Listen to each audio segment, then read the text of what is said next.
और बहुत अच्छी बात है। और इसमें भी सभी लोग जानते हैं कि वास्तव में आध्यात्मिक समाज या आध्यात्मिक व्यक्ति, ये कुछ भी हम कहें इन्हें, तो वास्तव में ये कह देना और उस पर खरा उतरना, मतलब एक तो होता है कि बातों को समझना या पढ़ना या सुनना, और दूसरा प्रैक्टिस करना।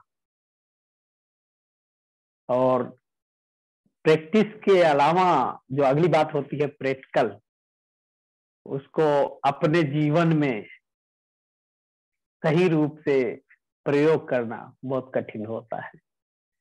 सभी लोग समझ सकते हैं क्योंकि हम सभी लोग गृहस्थ हैं, और फिर भी हम इतना प्रयास कर रहे हैं, ये बहुत बड़ी बात है। और हम समझ सकते हैं कि ये सब बातें जो है केवल आध्यात्मिक रूप से नहीं, बल्कि हर संभव हर तरीके से हम लोग एक दूसरे की मदद करने की कोशिश करते हैं, कोई प्रत्यक्ष रूप से, कोई परोक्ष रूप से, कैसे भी।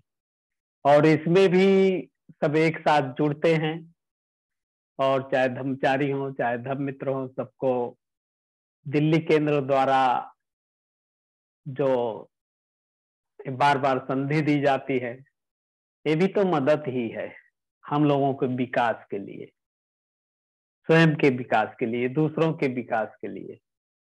इसी को तो हम आध्यात्मिक समाज कह सकते हैं, यही तो आध्यात्मिक समाज है। और चाहे वो मनोवैज्ञानिक दृष्टिकोण से हो, चाहे साधारण मामलों से हो, किसी भी तरह का हो, ये मदद ही है, जिसे हम देख सकते हैं, एक दो तरीकों से उसको समझ भी सकते हैं कि आध्यात्मिक व्यक्ति एक दूसरे की मदद तो करते हैं, ये सही और प्रासंगिक भी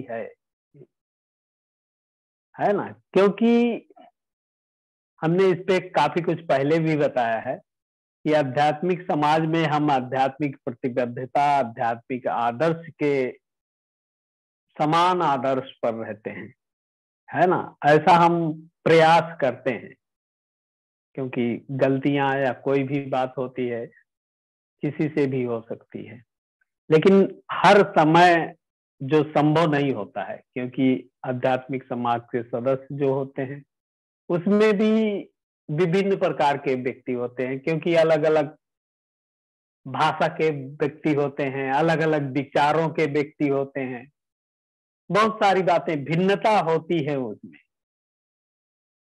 लेकिन ऐसा भी हो सकता है कि लोगों का जब भिन्नता है, विभिन्न व्यक्ति विभिन्न प्रकार से, अलग अलग क्षेत्रों से, अलग अलग जगह से, तो उनके दृष्टिकोण भी भिन्न हो सकता है, और समझने की जो उनकी बातें हैं या पृष्ठभूमि कह सकते हैं, ये भी भिन्न हो सकती है, और उनके स्वभाव भी भिन्न हो सकते हैं।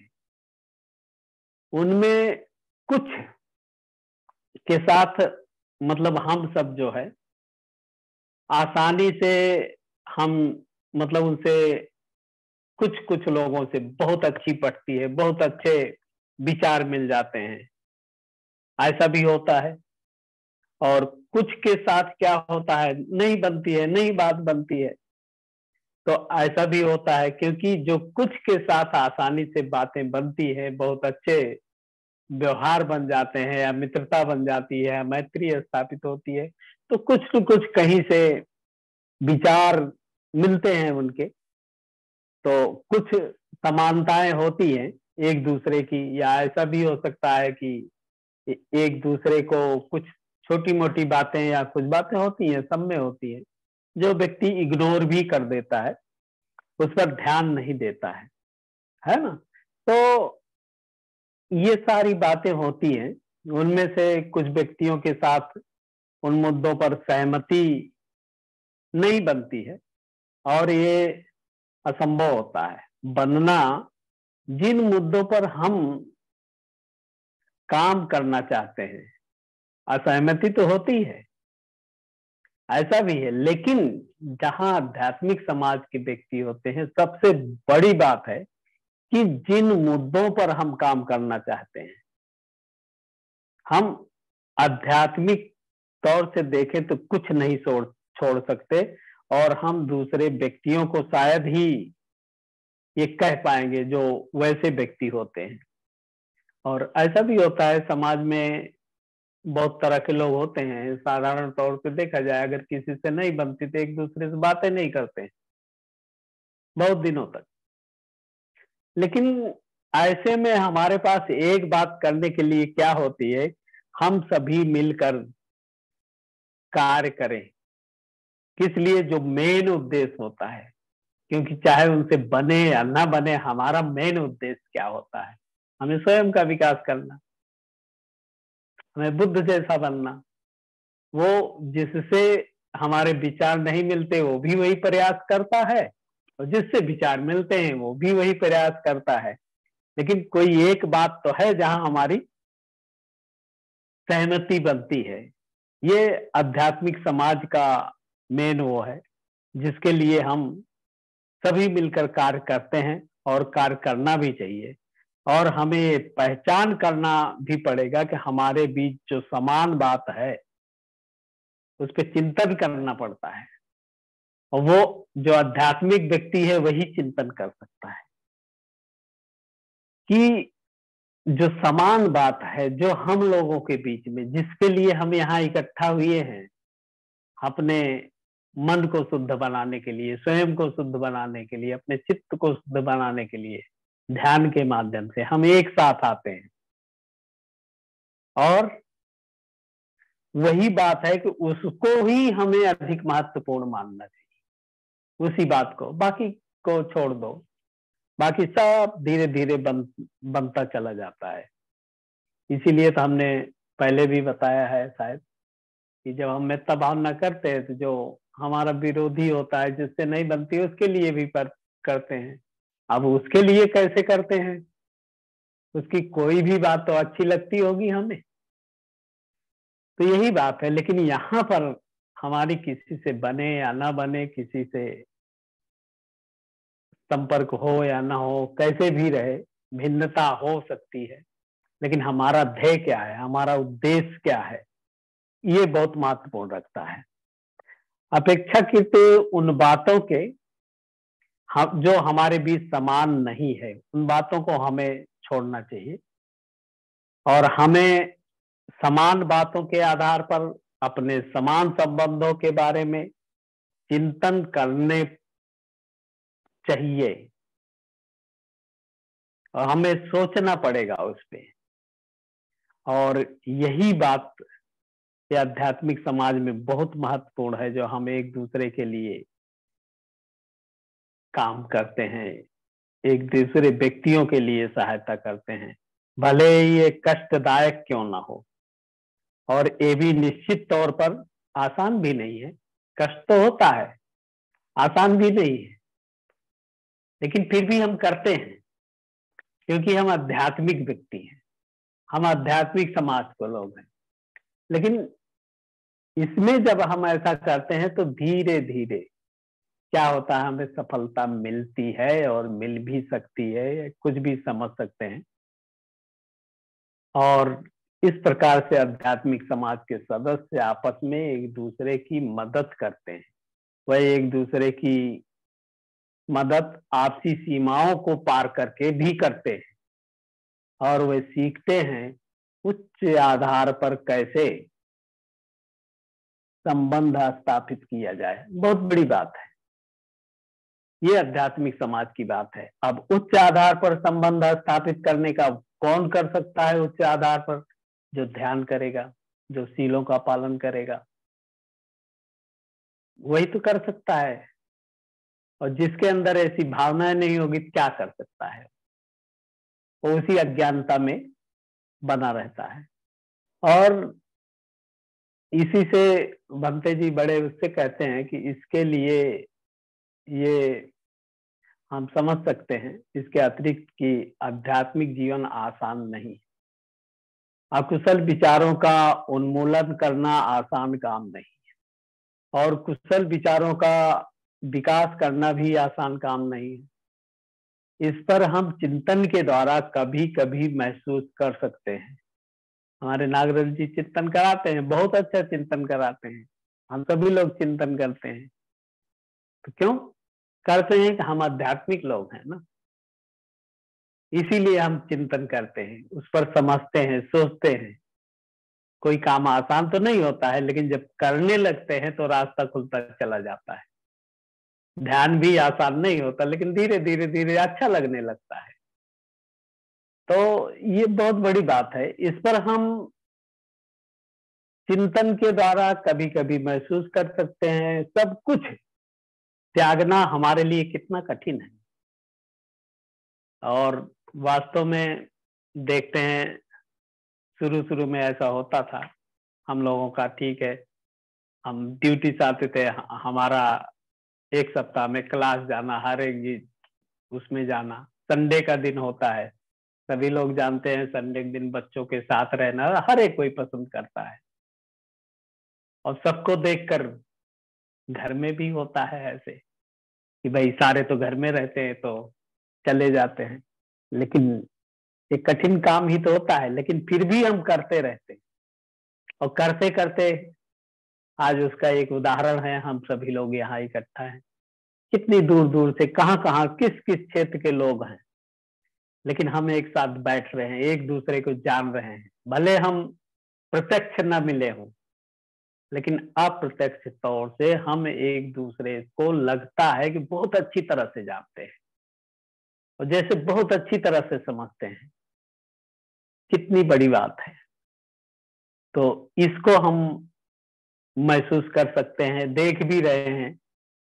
कितना भी कठिन हो, कितनी भी विरोध भी हो सकता है, इसका विरोध भी हुआ है, चाहे परिवार से चाहे समाज से होता है, बहुत बड़ी बात है।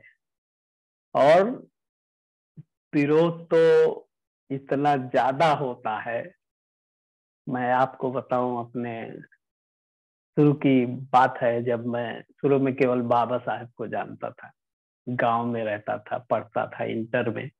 जब से जानने लगा तो गांव में और कोई नहीं जानते थे, हम ही लोगों को किसी ने बताया, जो पढ़ते थे वो जानने लगे, सबको बताने लगे। तो बड़ा हमारे समाज क्या, अपने परिवार अपने घर में ही विरोध होता था, ये कहाँ से व्यक्ति आ गया, ये क्या लोगों को बरगला रहा है, ये कैसी बातें कर रहा है। क्यों? क्योंकि वो हमारा समाज, वो हमारा परिवार, वो हमारे रिश्तेदार शुरू से जो चीजें देखते आए हैं उसको नहीं छोड़ना चाहते थे। लेकिन हम थोड़ा बहुत पढ़ रहे थे, या थोड़ा भावुकता बस, या कैसे बस भावनाओं बस हम अट्रैक्ट हो गए, जल्दी बाबा साहेब की तरफ आकर्षित हो गए। तो ये फर्क पड़ता है।